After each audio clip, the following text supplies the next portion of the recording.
So you're new to running and you've been getting side stitches, side cramps, what to do, why they hurt, how to avoid them. I'm going to give you all the tips and tricks so you can continuously run with zero pain, whether you're just starting off running or you're an advanced runner that's getting them in your longer run. So I just got back from my morning run. I'll put it right here. Let's dive into what side stitches are. So very quickly, if you did not know, the diaphragm is a muscle that we use for breathing. Now, when you get a side stitch or cramp, 9 times out of 10, this is what's going on. It's weakened, it's getting too stressed, and your body isn't used to it. Why this happens for new runners is it's very common. You're going from never doing cardio to now doing 4 or 5 miles of running, and you don't know how to breathe correctly. Your diaphragm is getting stressed, it's not used to the work. So you may notice, let's just say for advanced runners, when you got into running a couple years ago, you probably used to get them and now you don't. It's because they're very strong now. But for new runners, you have to understand that they're a little bit weak and we have to strengthen them. The other way or reasons this happens is eating or drinking way too close. We need to make sure that we have optimum blood flow. When you eat and you digest, blood is going to your stomach. We do not want that. We want to eat, digest, and run maybe 2-3 hours after intaking food.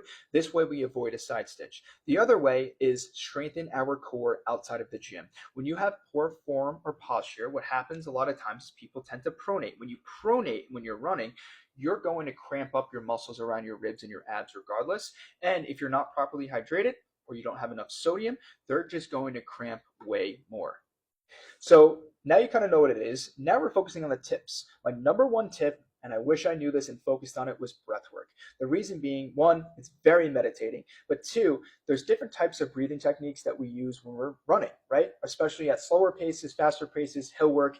Different breathing techniques, believe it or not, help us deliver, stay controlled with more oxygen and blood flow, thus helping our performance. So we need to focus on breathing outside. I focus on holding it, breathing in 4 seconds, holding, exhaling. We want to progressively overload every single week. Now, you don't need to do that when you're going into a run, but you want to take slow and controlled breaths. The other thing is when you breathe, it's not just the chest. You want to breathe deep right through the diaphragm and allow your body to train it outside of your runs. So now when you go into your runs, that diaphragm muscle and the muscles around it are very strong. Now let's talk about strength training, because our abdominal muscles, whether it's our obliques that go to the ribs and our upper, that also plays a role in side stitches, believe it or not. So what we need to do is strengthen them. Planks, reverse crunches, any type of ab workout 3-4 times a week we can hit and do. I recommend doing more because these are what we like to call endurance muscles. They keep our posture upright. We're constantly using them throughout the day, and we can hit them multiple times a week. And the way that you like to obviously get stronger is you hit the muscle a lot more. Just like when it comes to runs, you push your boundaries. Now, the last thing, sodium and hydration. You could be an advanced runner going for a 30-mile run. If it's 100 degrees and you miss a water bottle or two, you're probably going to get a side cramp, maybe not, but your likelihood of getting it is higher. Now, for a lot of new runners, it's higher because you probably don't know how much sodium you're intaking. You don't know how much water you're intaking, and you're trying to run 5-6 miles off the rip. But this happens, the side stitch, the cramp, because of weak diaphragm muscles, weak muscles in your abdominals, posture form, too shallow of breathing. So we need to focus on our breathing, focus on our strength, and make sure that you progressively overload every single week with your miles. So you stress your aerobic system, your breathing system, and you get stronger. So drop a comment if you still need help. I'll respond to everything. I hope this helps. Happy running. I'm out.